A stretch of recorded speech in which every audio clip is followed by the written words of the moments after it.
Hi, Master Coach Eve here with another segment of Marketing on the Fly. Today I'm going to talk to you about seven types of blog posts that you can use in your business to make people more brand aware and to educate people, inspire people, and motivate people, whatever angle you're trying to go at, okay?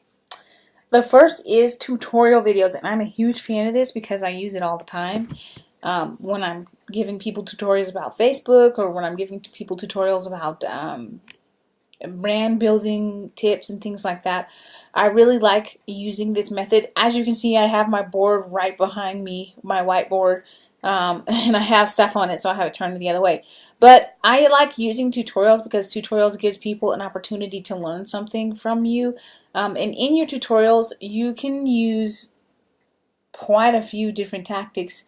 And I think that the tactics that you use, you want to make sure that you make a specific promise to them. Make sure that you are painting a picture of why they should use whatever it is that you're talking about, or why they should do business with you. And then you also want to have proof, social proof, or just proof in general of something that someone else is doing that proves that it works. And then you're going to pitch. Okay, that is basically it. And in marketing, I teach people that when you pitch something, you want to use a macro or a micro pitch. So basically, a micro conversion or a micro pitch is going to be to like, follow, share, subscribe, anything that's not going to bring a monetary gain right away. And the macro is going to be to ask them to buy, to purchase, to register. Register usually implies that you're going to have to make some sort of payment, especially if you say, hey, this is like an e-course or something like that people can register for. Okay, tutorials are really great for that. Tutorials, you can use text, you can use images, you can use screenshots, you can use videos or audio instructions. It just really depends on what your angle is and what you're trying to do and what you feel comfortable with. It's hugely important to know that what you feel comfortable with.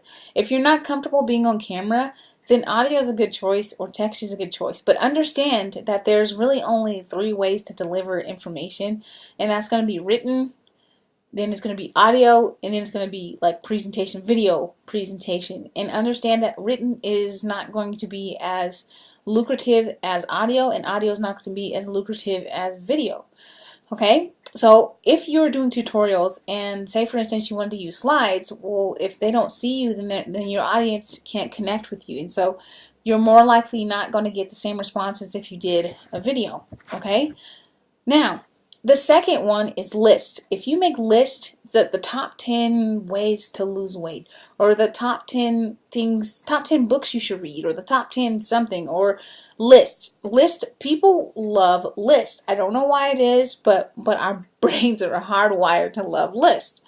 So if you make a list and then you tell them about that list, and if you're not confident or comfortable not looking at a piece of paper, then what you can do is, this is what I did when I first started out, is I would tape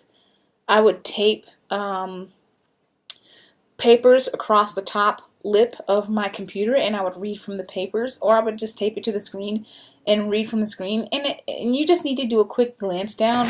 I mean, I still do that to this day because it just makes it easier, and I talk from bullet points. So there's really only 3 ways that you can deliver an audio product in a way that is comfortable for you. You can either ad-lib, or you can do an outline, and this is something that I use all the time, is an outline, like just bullet points, or you can script it. So if you're the type of person that would rather know word for word what you're going to say, that's a great way for you to present to people. Number 3 is inspirational and motivational posts. So anytime you are motivating people or inspiring people, it's a great opportunity for you just to boost morale on your social media platform or in your business.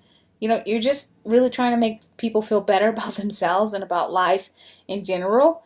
And I do this a lot in my group with just mindset. You can't really be successful unless you have the right mindset.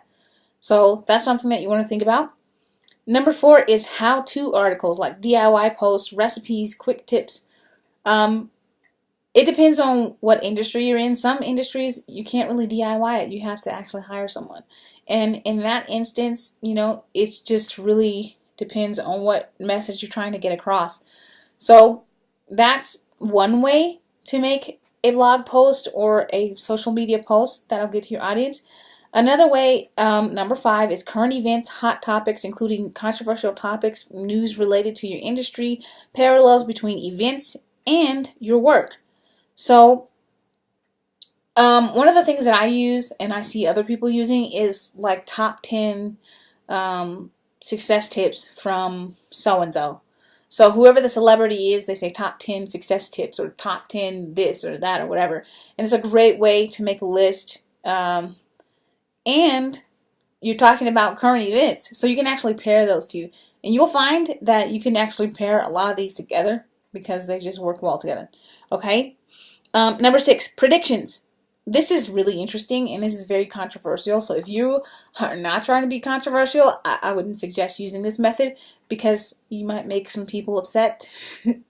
Like I seen when Trump got elected, everybody was predicting, oh, he's going to get assassinated. Oh, he's going to get kicked out of office for this thing or that or whatever. And people just like to speculate. And that's more along the lines of gossip if you like gossip or whatever. But you could talk about how new legislation or product releases might affect your readers or your social media followers. So just talk about something that might affect them. Like I said, that's more of a controversial thing to do.